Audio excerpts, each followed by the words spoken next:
Inox news में आपका स्वागत है। आइए जानते हैं क्या है दिन भर की बड़ी खबरें।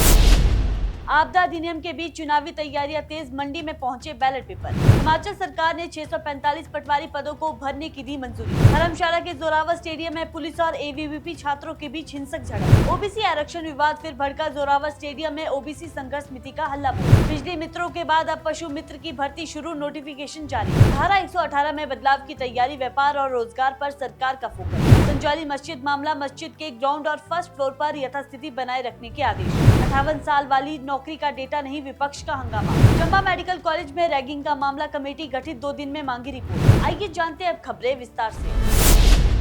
हिमाचल प्रदेश में पंचायती राज चुनाव को लेकर भले ही असमंजस की स्थिति बनी हो, लेकिन जिला प्रशासन ने चुनावी तैयारियों में कोई ढिलाई नहीं बरती है। मंडी जिला में चुनाव आयोग के आदेश पर 8 लाख बैलेट पेपर और 11,247 बैलेट बॉक्स पहुंच चुके हैं, जिन्हें अब संबंधित ब्लॉकों में भेजा जा रहा है। हालांकि पंचायतों के पुनर्गठन और रोस्टर की अधिसूचना अभी तक जारी नहीं हुई है, फिर भी आयोग ने समय पर चुनाव सामग्री उठाने के निर्देश दिए थे। गौरतलब है कि पंचायती राज संस्थाओं का कार्यकाल जनवरी 2026 में पूरा होना है और दिसंबर 2025 में चुनाव होने की उम्मीद थी, लेकिन सरकार ने आपदा अधिनियम का हवाला देकर चुनाव कुछ समय के लिए स्थगित कर दिए हैं। इसके बावजूद राज्य निर्वाचन आयोग अपनी तैयारियों में पूरी तरह सक्रिय है और जिला प्रशासन को लगातार आवश्यक निर्देश भेज रहा है। वहीं उपायुक्त मंडी अपूर्व देवगन का कहना है कि चुनाव आयोग से जो भी आदेश मिल रहे हैं, उनका समय पर पालन किया जा रहा है।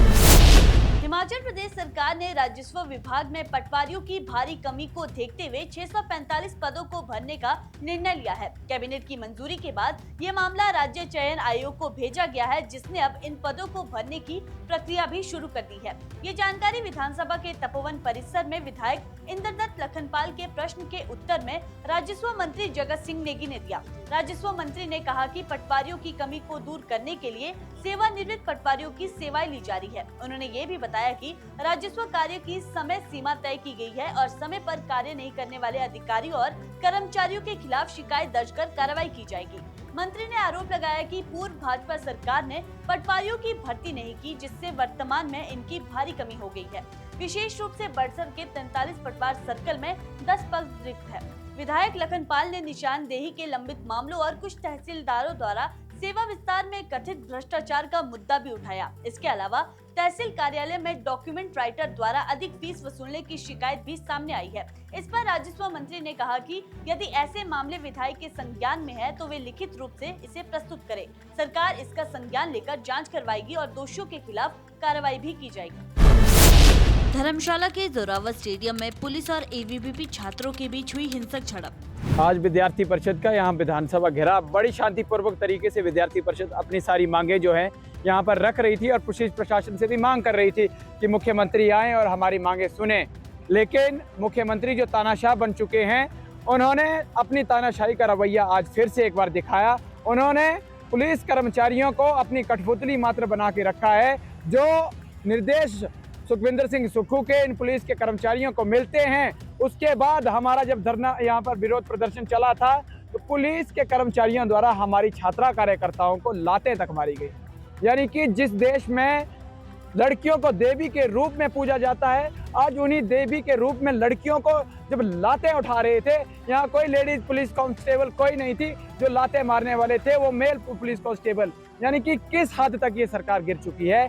अपने हित के लिए, अपने राइट्स के लिए लड़ने वाले स्टूडेंट्स पे ये लात घूसे चलाएंगे। तो हमारा विरोध है कि इस तरह के जो भी वीडियो में अभी पुलिस कर्मचारी आएंगे, आपके पास जो वीडियो आएगी कि किस तरह से मेल पुलिस कांस्टेबल छात्राओं पर लात घूसे चला रहे थे, उन पुलिस कर्मचारियों को सस्पेंड किया जाए और उचित कार्रवाई जो है इन पुलिस कर्मचारियों पर भी होनी चाहिए। ओबीसी आरक्षण विवाद फिर भड़का, जोरावर स्टेडियम में ओबीसी संघर्ष समिति का हल्ला बोल। मुझे तो बड़ा दुख हुआ कि मैं एक कांग्रेसी हूँ और कांग्रेस के लिए मैं सेवा दे रहा हूँ। जब हमारे प्रदेश में जो हमारे विपक्ष के जो हमारे नेता हैं श्री राहुल गांधी जी, वो पूरे हिंदुस्तान में ओबीसी की आवाज़ को उठा रहे हैं। तो ओबीसी की आवाज़ अगर हमारे नेता परिषद उठा रहे हैं तो हमारे हिमाचल में कांग्रेस की सरकार है, तो कांग्रेस की सरकार है तो वहाँ यहाँ तो लागू होना चाहिए।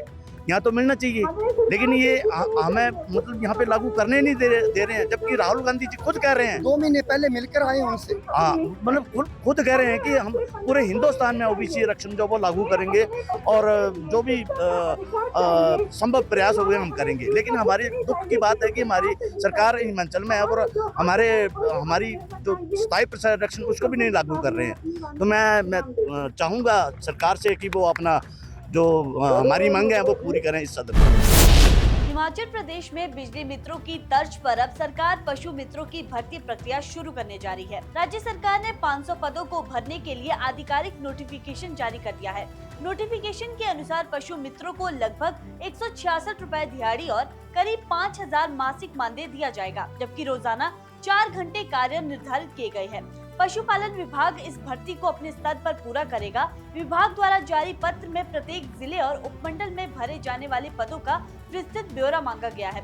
चयन प्रक्रिया वरिष्ठ पशु चिकित्सकों की देखरेख में पारदर्शी तरीके से संचालित की जाएगी। विभाग ने स्पष्ट किया है कि इन पदों के लिए आवेदन करने वाले उम्मीदवार को हिमाचल प्रदेश का स्थायी निवासी होना अनिवार्य है। साथ ही आवेदक या उसके परिवार के नाम पर 31 दिसंबर 2024 तक कम से कम एक पशु पंजीकृत होना चाहिए। पशुधन की पूरी जानकारी 30 अप्रैल 2025 तक भारत पशुधन पोर्टल पर दर्ज होनी चाहिए, जबकि परिवार रजिस्टर में आवेदक का नाम भी अंकित होना आवश्यक है। वहीं दूसरी ओर सुक्खू सरकार द्वारा स्थायी नौकरियों के वादों के बावजूद प्रदेश में आउटसोर्स मॉडल पर भर्ती बढ़ने को लेकर राजनीतिक चर्चा भी तेज हो गई है। पहले वन मित्र, फिर बिजली मित्र और अब पशु मित्र भर्ती आउटसोर्स आधार पर की जा रही है।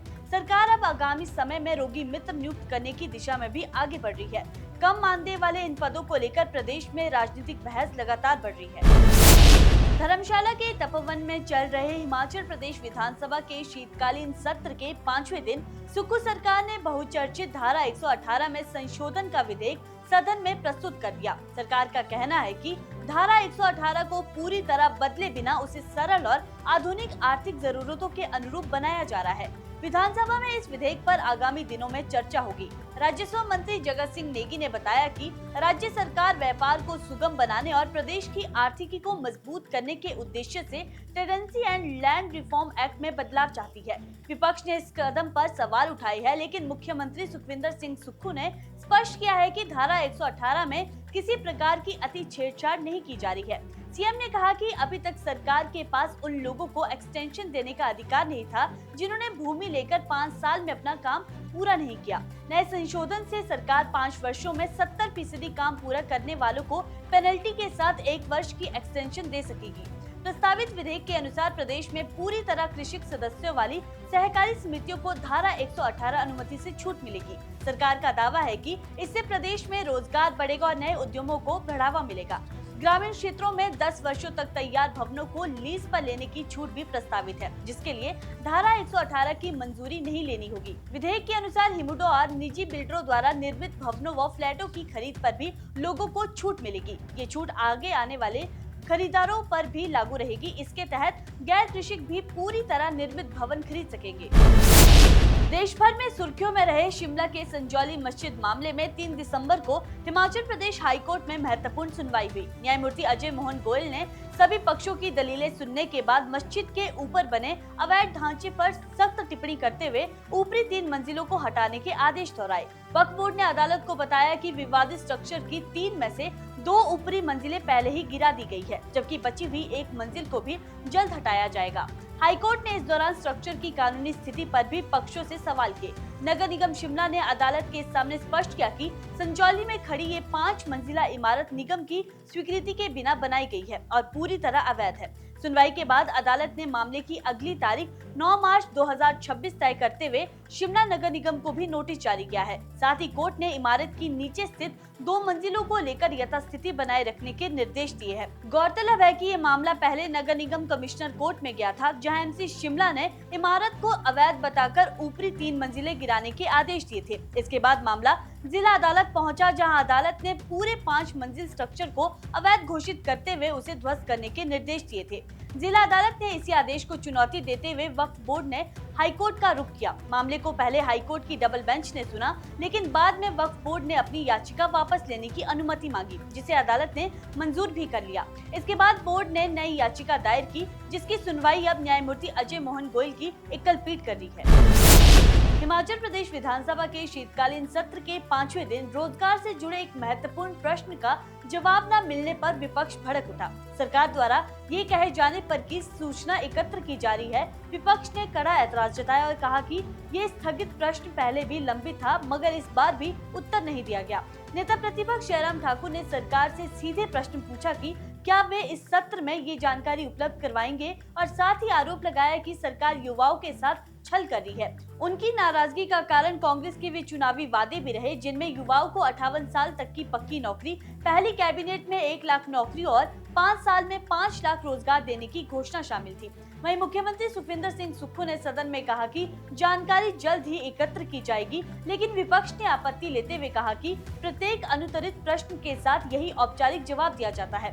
इसी पर मुख्यमंत्री ने सफाई देते हुए कहा कि ये प्रतिक्रिया पिछली सरकार के समय से चली आ रही है और इसे बदला जाएगा।